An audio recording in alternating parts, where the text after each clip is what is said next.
Assalamualaikum warahmatullahi wabarakatuh. Waalaikumsalam warahmatullahi wabarakatuh. Innal hamdalillahirabbil alamin wa bihi nasta'in ala umurina waddin. Wassalatu wassalamu ala asyrofil anbiya'i wal mursalin wa ala alihi washabihi ajmain, amma ba'du. Selamat pagi menjelang siang penonton setia dari channel Afir Kuning. Nah, pada kesempatan kali ini kami dari kelas 11 1 akan mempresentasikan bab terakhir di semester ini, yaitu adab-adab alat terpuji. Nah, adab terpuji ini dibagi menjadi 4, yaitu ada adab berpakaian, berlima, ada adab berhias, berpakaian, adab perjalanan, adab bertamu, dan menerima tamu. Pertama kita akan mulai dari adab berpakaian. Nah, berpakaian itu sendiri terdiri dari beberapa pengertian, dari 3 isim berbeda. Pertama ada libas, yaitu penutup, ada siap, yaitu pakaian yang dikenakan, dan sarabil, yaitu pakaian dalam arti umum. Nah, ada berpakaian sendiri itu udah menjadi fitrah manusia dari awal. Karena sejak zaman Nabi Adam alaihissalam, ketika beliau dan Hawa itu digoda oleh setan untuk memakan buah khuldi, nah itu kan aurat mereka terbuka, maka mereka segera menutup aurat mereka dan menjaga harga diri. Sedangkan muka aurat adalah tanda dari godaan setan. Nah, fungsi pakaian itu secara general ada 4 macam. Pertama ada menutup aurat, pastinya. Aurat itu dalam arti aurat itu terambil dari kata ar, yaitu onar, aib, dan tercela. Nah, kalau secara hukum agama, aurat itu dipahami sebagai anggota badan tertentu yang tidak boleh dilihat kecuali oleh orang-orang tertentu. Nah, pastinya laki-laki dan perempuan itu berbeda. Kalau laki-laki batas aurat adalah dari pusar hingga lutut, sedangkan kalau perempuan adalah semua anggota tubuh kecuali wajah dan telapak tangan. Nah, yang kedua adalah perhiasan. Nah, perhiasan di sini itu dibolehkan dalam Islam karena ada salah satu dari hadis Nabi, yaitu sesungguhnya Allah itu indah dan senang pada keindahan. Jadi berhiasan itu boleh asalkan tidak berlebihan. Nah, berlebihan yang di sini itu seperti contohnya, kalau laki-laki kan nggak boleh menggunakan emas dan sutra, sedangkan kalau perempuan boleh. Pokoknya kita harus sesuai sama syariat yang ada lah. Terus ada melindungi dari bencana. Nah, fungsi ini tuh diambil dari surah An-Nahl ayat 81 yang intinya itu pakaian itu bisa mencegah dari bencana alam kecil seperti misalnya panas, terus ada bencana sosial seperti perang.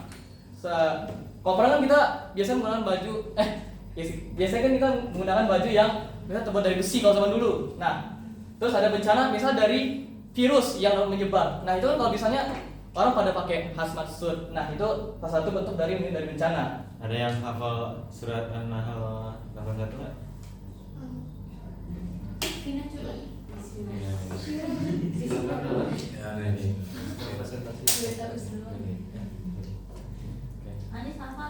Tolong dengarkan. Bismillahirrahmanirrahim. Waja'alakum minal jibali aknahu waja'alakum sarabila taqikum harra sarabila taqikum ba'sakum kadzalika yutimmu ni'matahu 'alaikum la'allakum tuslimun. Artinya, dan dia jadikan bagimu pakaian yang memeliharamu dari panas dan pakaian baju besi yang memelihara kamu dari peperangan. Demikian Allah menyempurnakan nikmatnya atasmu agar kamu berserah diri kepada Allah. Nah, itu adalah dalil dari fungsi melindungi dari bencana ini. Terus yang keempat adalah menuju identitas. Pastinya orang itu preferensinya masih beda-beda dan setiap orang itu punya identitas yang berbeda. Misalnya Aniknya sendiri, kan kita pakai baju batik ini kan nih. Kayak Nana juga ada long sleeve-nya. Nah, itu sebagai identitas kita sama orang lain. Nah, terus ada nilai positif ada berpakaian. Nah, seperti tadi nilai positif berpakaian itu seperti menutup aurat, perhiasan, dan melindungi kesehatan tubuh. Nah, hal itu sesuai dengan firman Allah Quran surah Al-A'raf ayat 31 yang tolong dibacain oleh Zaki. Bismillahirrahmanirrahim. Ya Nabi Adam khudu zinatakum inda kulli masjidin wa qulu wasbiru wa la tusrifu innahu la yuhibbul musrifin. Nah, jadi intinya pada dalil ini Allah menyuruh kita untuk memakai pakaian yang indah dan juga jangan berlebihan karena Allah itu tidak menjaga orang yang berlebihan seperti yang dijelasin tadi. Terus, bagaimana sih cara berpakaian yang baik dan benar? Tadi kan udah disebut kalau pakaian itu nggak boleh berlebihan. Nah, salah satunya adalah dengan memakai pakaian yang rapi, bersih dan pantas.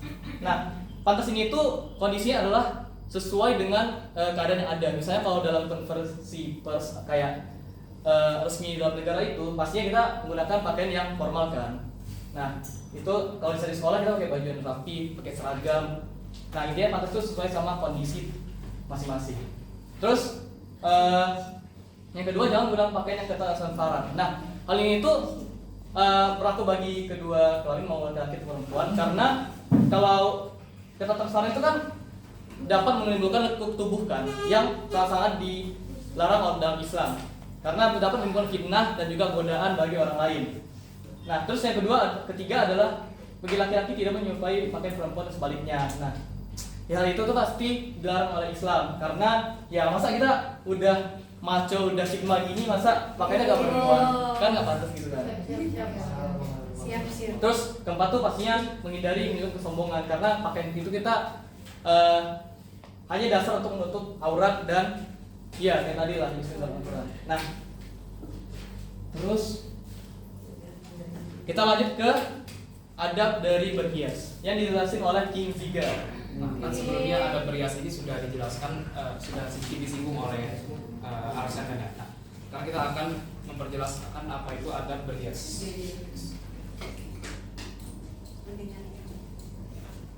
Nah, sekarang kita mulai dari pengertian dan pendahuluan berhias dalam perspektif Islam ini. Nah, secara alami manusia ini memiliki naluri untuk memperindah diri, baik melalui pakaian, aksesori maupun hal lainnya. Hal ini disebut dengan berhias. Namun dalam pandangan Islam, berhias itu bukan sekedar untuk tampil cantik atau menarik perhatian orang lain. Tujuan berhias ini adalah untuk ibadah, yaitu menunjukkan rasa syukur kita kepada Allah Subhanahu wa taala dan meraih ridhonya, bukan untuk pamer semata atau kesombongan. Nah, dalam berhias ini kata dasarnya dalam bahasa Arab yaitu tazayyana ya tazayyan, yang artinya memperelok diri.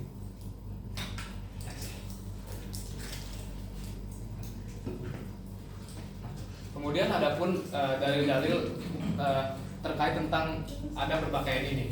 Adapun dalam surat Al-A'raf ayat 31 yang ayatnya berbunyi,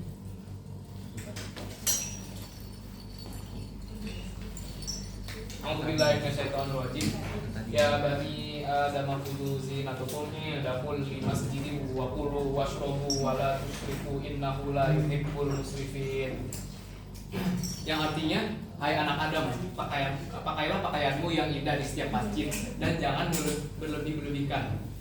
Kemudian adapun dalam potongan surat Al-Ahzab ayat 33 yang artinya, dan janganlah kamu berhias dan bertingkah laku seperti orang-orang jahilah dahulu. Nah, maksudnya apa? Jadi ayat ini tuh wabil khusus untuk mengingatkan para wanita muslimah untuk menjaga cara berhias agar tidak menjadi daya tarik dan mengundang godaan bagi laki-laki yang bukan mahramnya. Kemudian ada hadis riwayat Muslim yang berbunyi, sungguhnya Allah itu indah dan menyukai keindahan. Hadis riwayat Muslim.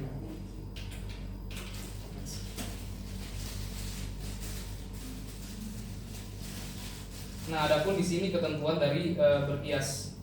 Nah, berhias itu adalah salah satu perbuatan yang dianjurkan dalam Islam, terutama melalui penggunaan pakaian yang tidak hanya menutup aurat, tapi juga memperindah penampilan.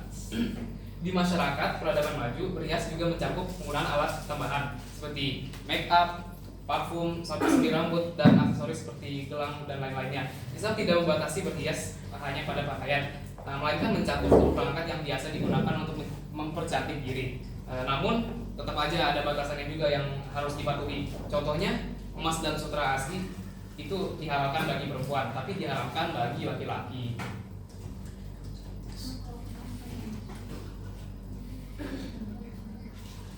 Kemudian di sini ada rambu-rambu dari berhias yang harus diperhatikan lagi. Pertama, niatnya itu harus lurus, yaitu berhias sebagai bentuk rasa syukur dan ibadah. Kedua, tidak boleh menggunakan bahan-bahan yang diharamkan, seperti yang dibilang tadi. Kemudian yang ketiga, menghindari simbol-simbol non-muslim, seperti misalnya kalung tanda salib, tato satanik misalnya. Kemudian yang keempat, tidak berlebihan dalam berdandan, karena Islam selalu mengajarkan sikap sederhana dan wajar.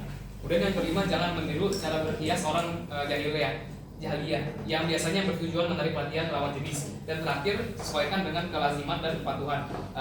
Artinya ini ada perbedaan antara cara berhias laki-laki dan perempuan. Misalnya yang laki-laki itu jangan menyerupai perempuan seperti yang dijelaskan. Kemudian selanjutnya, nah, dan di sini saya akan menegaskan lagi nilai positif dari berhias ini. Pertama, berhias ini menunjukkan rasa syukur kepada Allah Subhanahu wa taala karena kita merawat dan menghargai nikmat tubuh serta penampilan yang diberikannya. Kedua, berhias membantu menjaga kebersihan dan perhatian yang memang sangat dianjurkan dalam Islam. Kemudian ketiga, bisa meningkatkan rasa percaya diri. Kemudian keempat, di sini berhias juga menumbuhkan rasa hormat dan sopan santun baik terhadap diri sendiri maupun orang lain. Jadi berhias ini juga meneladani sunnah Nabi Sallallahu Alaihi Wasallam.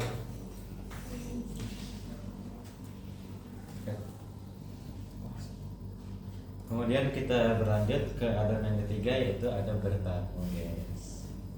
Nah, kalau kita lihat dari pengertiannya, adab bertamu itu kayak kunjungan kita ke kerabat atau enggak ke orang lain untuk mempererat silaturahmi. Meskipun kita punya kebencian ke orang tersebut dan kita pengen mempererat silaturahmi, itu kalian bisa bertemu ke teman-teman kalian, apalagi ke teman-teman kalian yang udah SD, SMP, ini deh boleh di rumah gitu.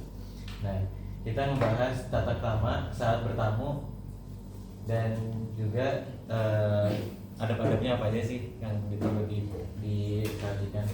Nah, untuk dalil-dalil terkait dengan adab bertamu ini ada yang pertama dari surat An-Nur 27-28 yang akan dibacakan oleh Alsan. Jadi bismillahirrahmanirrahim. Ya ayyuhallazina amanu la tadkhulu buyutan utuikan khairu buyutikum hatta tasta'nisu wa tusallimu ala ahliha dzalikum khairul lakum la'allakum tadhakkarun. Yang artinya, wahai orang-orang yang beriman, janganlah kamu masuk di rumah yang bukan rumahmu sebelum meminta izin dan memberi salam kepada penghuninya. Yang demikian itu lebih baik bagimu agar kamu selalu ingat.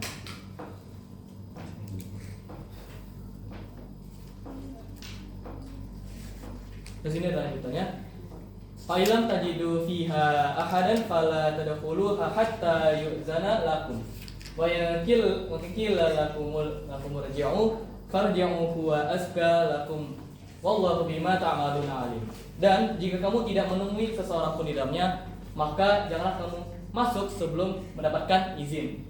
Dan jika dikatakan kepadamu, kembalilah, maka hendaklah kamu kembali. Itu lebih suci bagimu dan Allah Maha mengetahui apa yang kamu kerjakan. Masya Allah. Kemudian nih dalam beradab bertamu, kita tuh harus memperhatikan beberapa hal tadi. Yang pertama, kita harus memilih waktu yang tepat. Jangan sampai kita milih waktu yang kayak lagi ribet-ribetnya dia, lagi rumahnya kosong, tiba-tiba kita bertamu aja gitu. Nah, kemudian kita kalau udah nyampe nih, kita tutup dulu pintunya. Terus kalau ada bel, ya cek aja belnya dulu. Nah, yang ketiga, tolong dibacakan oleh Aal. Jangan mengucapkan assalamualaikum. Tiga kali. Kamu laki-laki dilarang masuk ke dalam rumah apabila tuan rumah hanya seorang wanita. Jadi gitu ya. Jadi harus ada mahramnya dulu sesama jenisnya. Terus yang keempat, itu memperkenalkan diri terlebih dahulu apabila tuan rumah belum kenal nih ceritanya. Terus yang kelima mengucapkan Assalamualaikum. Waalaikumsalam. Sebanyak 3 kali dengan pelan-pelan, itu maksimal 3 kali. Terus yang terakhir, yang keenam, apabila sudah dipersilakan masuk, maka masuklah dengan sopan. Tuh. Kemudian pas sudah masuk nih ya, itu kalian jangan langsung duduk dulu, tapi tunggu dipersilahkan dulu, tunggu diizinin dulu baru bisa duduk. Terus kita harus menempati tempat duduk yang udah ditunjukin sama tuan rumahnya, dan kita nggak boleh gerasak gerusuk, kita tenang, santai, santuy, dan sopan. Terus kita langsung mengutarakan apa maksud dari bertamunya kita dengan bahasa baik, sopan, dan santun. Nah, terus yang keempat tolong dibacain tapi Apabila disuguhi makanan yang dipersilakan, maka makanlah dengan sopan, jangan memakan seperti orang lapar dan rakus. oh, gitu Bi. Lanjut kelima, jangan melirik-lirik. Jadi kita fokus sama ke tuan rumah kita sendiri, jangan sampai ngeliat-liat ruangan-ruangan gudang, terus jangan pokoknya ini masuknya ke adab gitu ya. Nah terus yang terakhir, tolong ini dari yang siapa tuh namanya? Zea. Tolong bacain ya.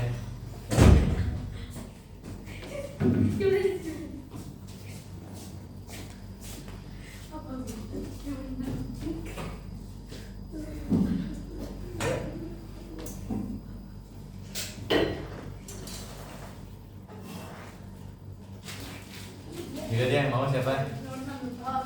Apabila dirasa cukup, jangan seizin untuk pulang dengan raut muka yang sopan dan ramah. Jadi kalau udah pulang mukanya jangan cemberut, tapi kita harus bersenang ria. Terus untuk lama waktunya bertamu ini maksimal 3 hari. Kalau kalian nginep di maksimal 3 hari. Terus ucapkanlah wassalamualaikum sebagai pertanda pamit.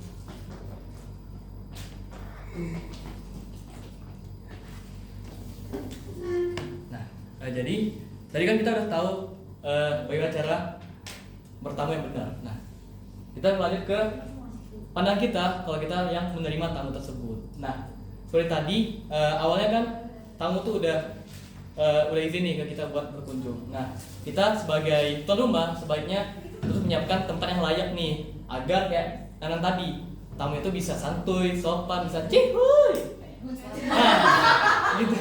Nah, terus pas udah ketok nih, udah masuk pintu, kita sebagai tuan tamunya juga harus sopan juga. Setelah tamunya mengucap assalamualaikum, kita jawab waalaikumsalam. Waalaikumsalam. Nah, terus setelah masuk ke rumah, kita sebagai tuan rumah juga dianjurkan untuk menjamu tamunya nih. Nah, menjamunya nih minimal kita air putih. Air putih itu udah termasuk untuk memuliakan tamu. Terus kayak tadi kita sebagai tuan rumah juga nggak boleh melirik. Jadi kita tetap fokus sama tamu yang kita bicara bareng nih. Terus kita juga adab bahwa kita juga harus menghormati waktu tamu. Misalnya nih tamunya itu gimana ya? Pokoknya jangan menahan tamu terlalu lama. Juga perhatikan waktu agar tamu itu bisa pulang dengan nyaman. Nih, pokoknya nih, terus nanti kalau tamunya udah ngelirik jam, berarti dia pengen pulang. Gitu. Iya, makanya dia pokoknya udah ada acara kelihatannya kayak gitu. Ya. Jadi Terus? jangan dilama-lamain, jangan ya ngaret-ngaretin lah. Sebagai penerima tamu itu juga harus empati gitu, harus Iya. Oke.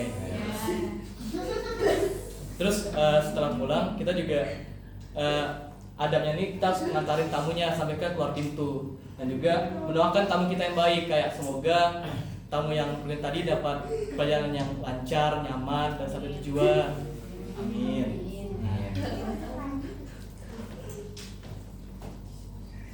Terus ini ada untuk bentuknya, ini bisa dibaca sendiri.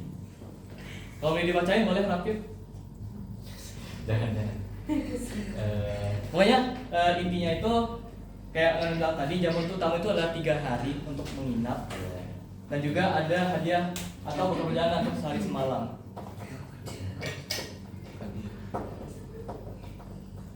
Nah, kita masuk ke ada perjalanan.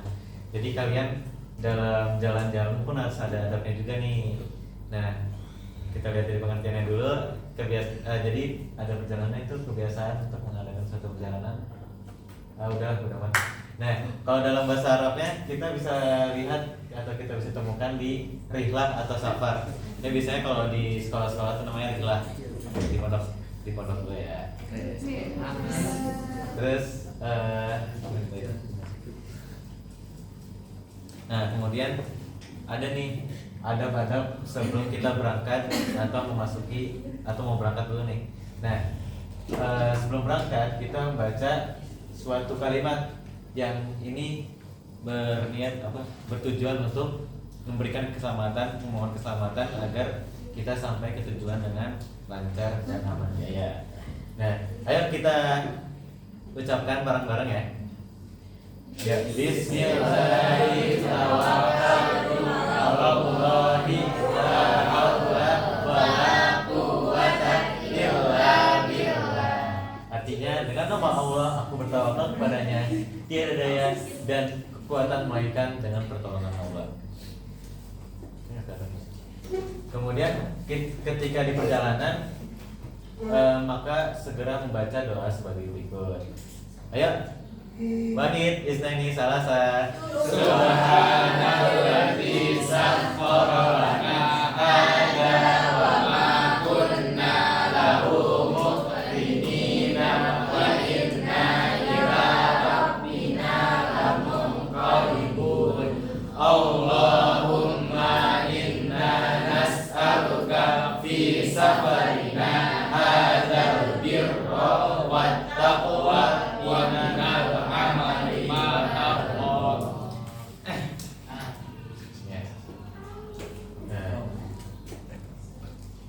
Sebenarnya ada lagi nih, kalau kita udah nyampe ada doa lagi. Yuk kita ulangi lagi. Wanit isnani salasa. Allahumma inni as'aluka khairaha wa khaira ahliha wa khaira ma fiha wa a'udzubika min syarriha wa syarri ahliha wa syarri ma fiha. Jadi ketika dalam perjalanan melihat sesuatu yang indah, misalkan kayak gunung Cermai, terus ngeliat pantai, kita ngomongnya apa? Masya Allah. Atau nggak bisa dengan Subhanallah. Terus jangan banyak bergurau, tapi menggunakan kesempatan tersebut sebagai pentadaburan kita kepada ciptaan Allah Subhanahu wa taala. Kemudian ini ada beberapa hal yang harus kita perhatikan ketika berjalan kaki. Tadi kan naik sepeda atau enggak motoran atau naik mobil. Nah, kalau berjalan kaki kita ada adab-adabnya juga nih. Pertama, itu kita berjalan di sebelah kiri menyelesaikan dengan aturan negeri yang bersangkutan.